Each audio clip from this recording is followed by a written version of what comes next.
When Zarathustra turned 30 years old, he left his home and the lake beside his home to go into the mountains. There he enjoyed his spirit and his solitude, and for 10 years he did not weary of it. But at last his heart changed, and rising one morning with the rosy dawn, he said to the sun, "O great star, what would your happiness be if you had nobody to shine for? For 10 long years you have climbed up to my cave, and every morning I have been waiting for you here with my serpent and my eagle. And we basked in your glory, and took from you your overflowing power. And we blessed you for this. But now I am weary of my wisdom. I am a bee that has gathered too much honey and needs hands outstretched to take it. I must shine like you, until the wise speak in tongues, and the poor count their blessings. I must go down into the deep, like I was you, the sun, diving underneath the sea, giving light to the netherworld, shining with unmatched happiness, high in the sky where you can witness the greatest happiness without a shred of envy. You have filled me with your happiness. It is time I emptied myself. It is time Zarathustra became a man."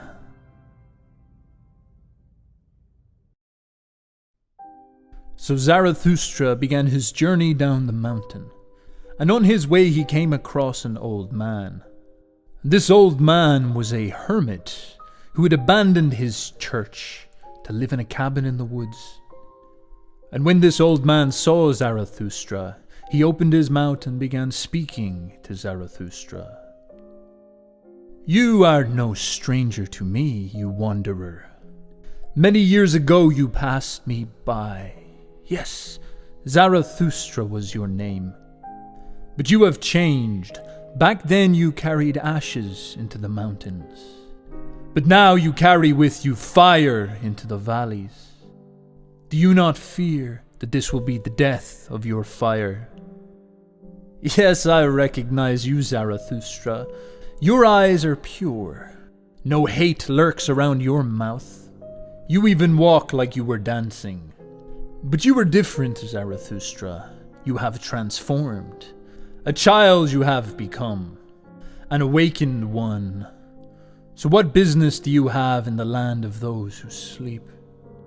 You lived at peace in the ocean of eternal solitude. And you did not drown. Instead, it lifted you up. But now you choose to go ashore and drag your body to the mob that is mankind." Zarathustra met his eye and said, "I love mankind." "I love mankind too," barked the old man. "But why do you think I went into the forest and the desert? I loved mankind far too much. Now I love God. Men I do not love. Man is a thing too shoddy and imperfect for me.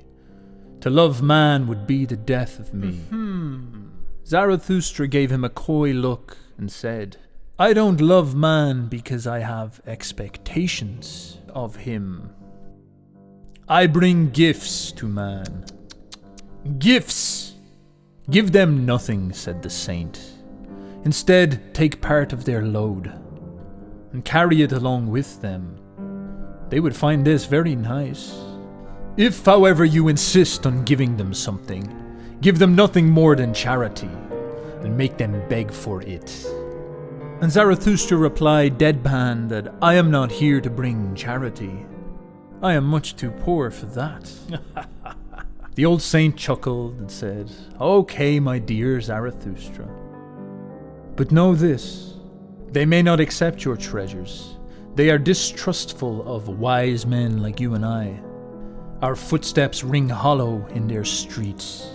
They distrust us like we were charlatan criminals. Listen, Zarathustra, these people will cast you out. Don't go to men. Stay in the forest. Go to the animals. Why not be like me, a bear among bears, a bird among the birds?" Zarathustra looked him up and down and said, "Well, what do you do among the forest?" And the saint said, "Well, I make hymns and I sing them. And when I sing them, I laugh and I weep and I love. And that is how I praise God. It is the best gift I can offer him." And then the old man suddenly looked up coyly and said, "By the way, Zarathustra, did you bring any gifts for me?" "My dear saint, I'm afraid I have no gifts worthy of you. And you know, I should probably hurry on my way before I end up taking too much more of your time." And so they went their separate ways, laughing like schoolboys. And as Zarathustra walked down the mountain, alone once again, he said to his heart, "Could it be this old man who lives in the mountains has not yet heard that God is dead?"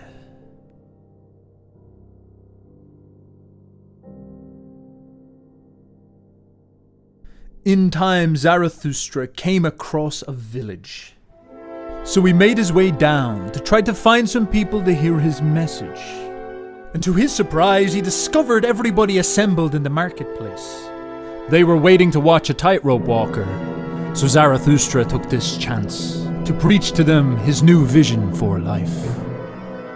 "Dear people, I am here to teach you about the ubermensch. Man is something that has to be overcome. What have you done to overcome him? Everything that has lived so far has created something beyond itself. Do you want to be the end of that great flow? What is an ape to man? He is a laughing stock. But that is what man will be to the ubermensch. A laughing stock, a thing of shame. You see, you were once a worm, but now you are a man. Yet there is much within you that is still a worm. And my great hope is that you overcome that worm when you learn of the ubermensch. I want you to see that the ubermensch will give our world a purpose. Let your heart say that our world will not be cast aside, and it will have a purpose. My friends, do not abandon our beautiful world. Do not fall for those who sell you otherworldly hopes. They are despisers of life, spitting toxic poisons, turning your heart against our world. The earth is weary of them. So forget about them. Let them go. When the earth was in their hands, it was the highest sin to speak against their God. But God is dead, and now it is the highest sin to speak against our world. They taught you to look at your body with disgust, and your soul learned to hate your body. It wanted to destroy it, to make it crippled, ugly, and sick. You believed that that's how you would escape the suffering and pain of your body and of the earth. But you made a mistake. It was your soul that was sickly and crippled, and its cruelty towards the body was its twisted way of finding joy. My friends, we cannot live this way. Our souls are wretched, and all of mankind has learned to embrace this wretchedness. Mankind is a storm of agony and hate, but there is potential in this storm. The greatest moment of your life is the hour of your greatest hate, when even your happiness becomes disgusting to you, alongside all your reason and your morals, when your agony overcomes you. The hour when you say, "What good is my happiness? It is poverty and laziness. What good is my reason? Does my knowledge fill me with frenzy? What good are my morals? They have not made me passionate. They have not filled me with fire and enchantment." Have you ever spoken like this? Have you ever cried like me? If only I could see you when you believed in something.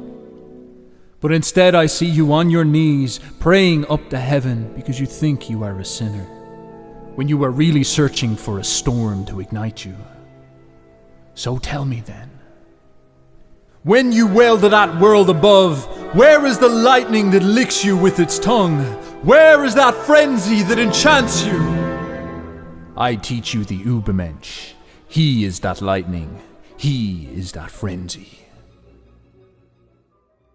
But after this speech, one of the audience members called out to Zarathustra.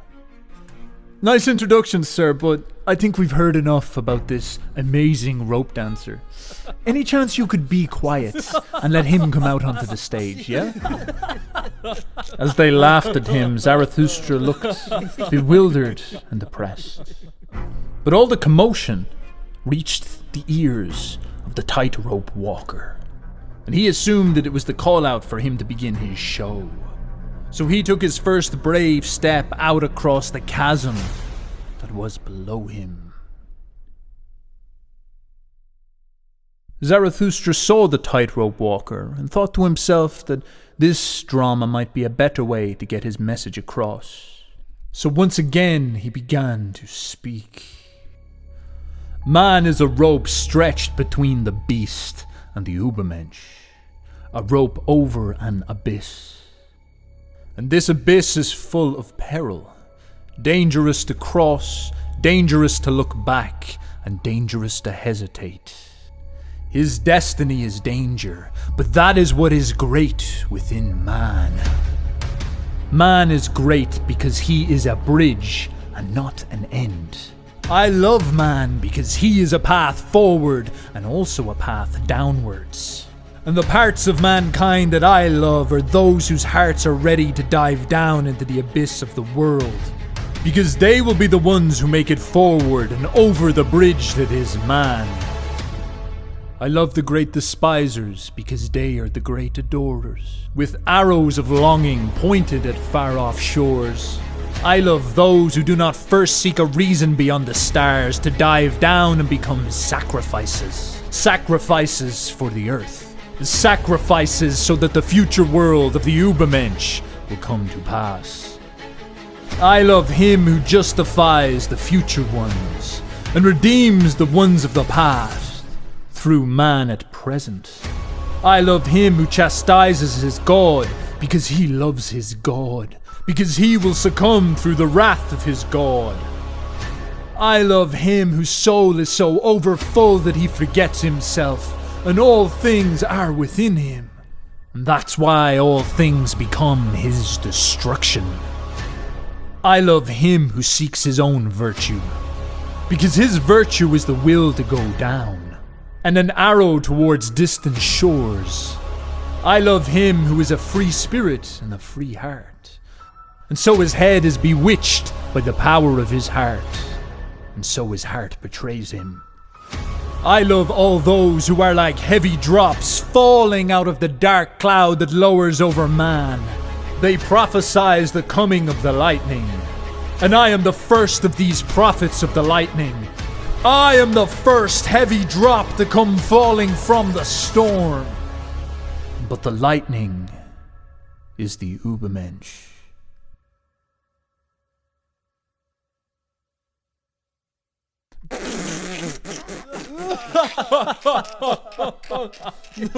After Zarathustra had spoken these words, they began to laugh at him once again.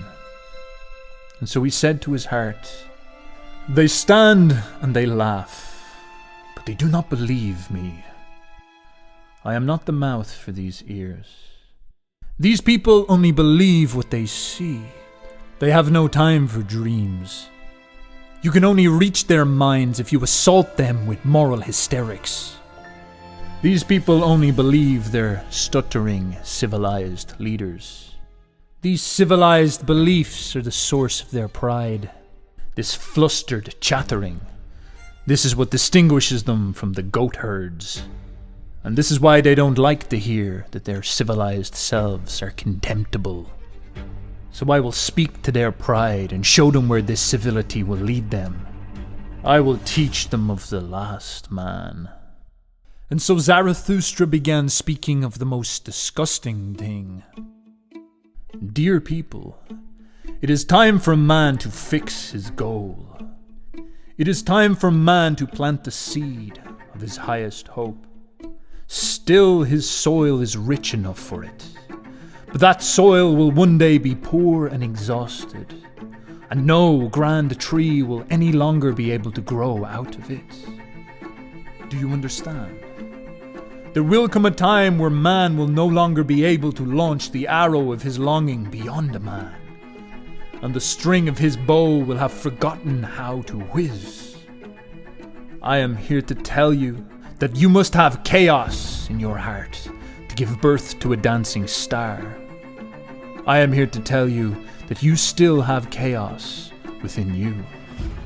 There will come a time where man will no longer be able to give birth to any stars, and all that will be left will be the most despicable man who can no longer be disgusted by himself. This will be the last man. What is love? What is creation? What is longing? What is a star? This is what the last man asks as he blinks. And in his time the earth will have become small, and on this earth he will hop and make everything small. His species is as ineradicable as the flea. The last man lives the longest. We have discovered happiness, the last man will say as he blinks. We no longer become poor or rich. Both are too much effort. Who still wants to rule? Who still wants to obey? Both are just too much work. No shepherd, one herd. Everyone wants the same. Everybody is equal. He who has other desires goes voluntary into the madhouse. Formerly all the world was mad, says their intellectuals as they blink. And many of them will be clever, and they will know all that has happened throughout history, and they will say that history was pointing towards their world. The people will work, because work is a pastime, but none of them will take their pastime so seriously that it might cause harm. And they will take a little poison now and then, so that it makes their dreams pleasant. And when the time comes, they will take enough poison, so that it makes for a pleasant death. The last man will say that we have discovered happiness, and he will stand and he will blink. And at this Zarathustra throws up his hands and he says, "Is this the future that you want? Is this what you're going to allow the world to become?" And the people laughed. "Make us this last man, Zarathustra. They sound like a good time to us. And in return, our gift to you is you can keep the ubermensch."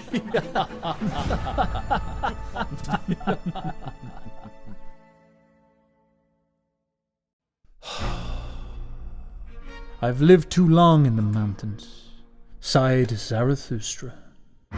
My thoughts are lofty, my mind is clear. But they think I am a joker. They laugh at me, and there is ice in their laughter. I will have to go searching for those who will hear my message. My journey has just begun. And there ended the first great speech, called the prologue, that was spoken by Zarathustra.